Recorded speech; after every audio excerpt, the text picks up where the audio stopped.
Weather with Chief Meteorologist Michael Coates.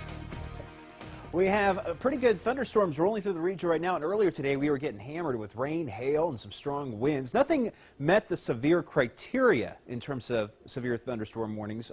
You really have to get winds over 58 miles an hour or some heavy hail. Hail larger than this, but this is what it looked like as a thunderstorm rolled through Rigby earlier today. This is from one of the thunderstorms popping up around just around 3, 4 o'clock in the afternoon when things got really cooking in the atmosphere. And we still have a couple thunderstorms right now, even producing some rumbles of thunder, especially in the upper valley in Idaho Falls northward, even into Madison and Fremont County, and even some lightning strikes in the last few minutes just outside of Alpine pushing towards Jackson Hole. And there's still some moisture coming across the desert here out of Butte County. In fact, let me take you a little bit closer in Idaho Falls, Iona, in fact, right now. That's where the Idaho Falls thunderstorm is pretty much parked over. It's been making some rumbles of thunder and also been producing some lightning strikes, most of which into the foothills east of Iona or to the east of Ammon there in Bonneville County. This is also just skirting on the outskirts of Rigby, pushing towards Ryrie. We're going to see more thunderstorms here with us tonight, but things will begin to calm down for tomorrow. Why? Well, we do start to see more thunderstorms trailing to the north here for the next couple of days. However, we do have some breezy conditions still waiting in the wings for our Saturday and Sunday.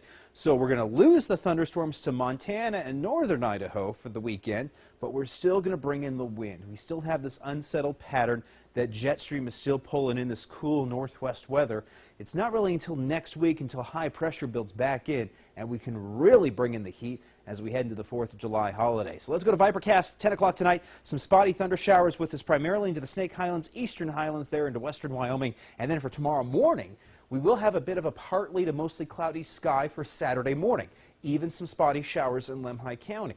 Then as we push forward into Saturday afternoon, a couple storms with us here. Passing showers in Island Park, West Yellowstone, Grand Teton, and Yellowstone. If you're going to the national parks tomorrow, you're probably going to see some thunderstorms popping up in the afternoon.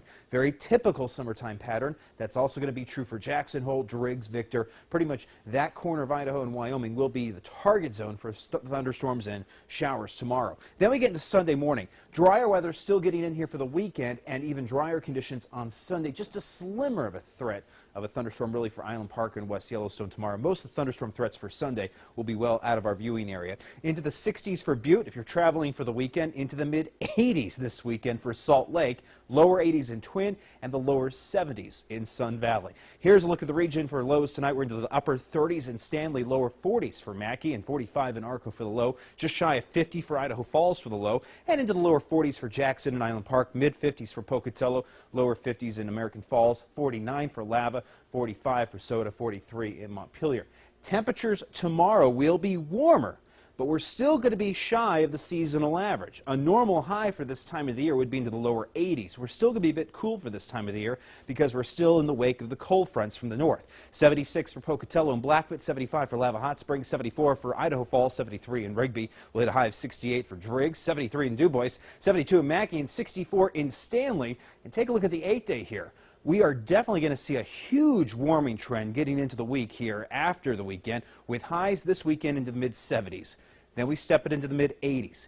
Then we step it into the upper 80s by Wednesday and Thursday. Check out what I have for the 4th of July so far.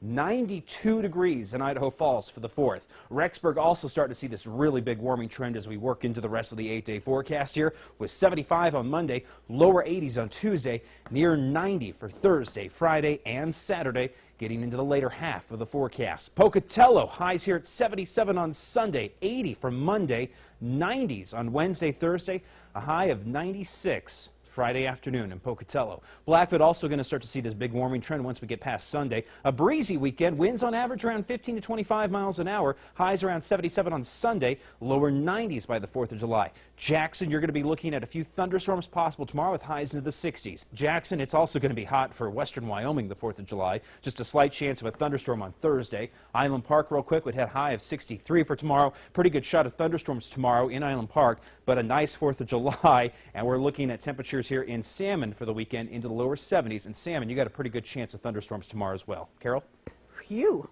Speaking of those hot temperatures, there's a new device to help busy parents remember. Never leave your child unattended in a hot car. We'll show you what it is later in this newscast.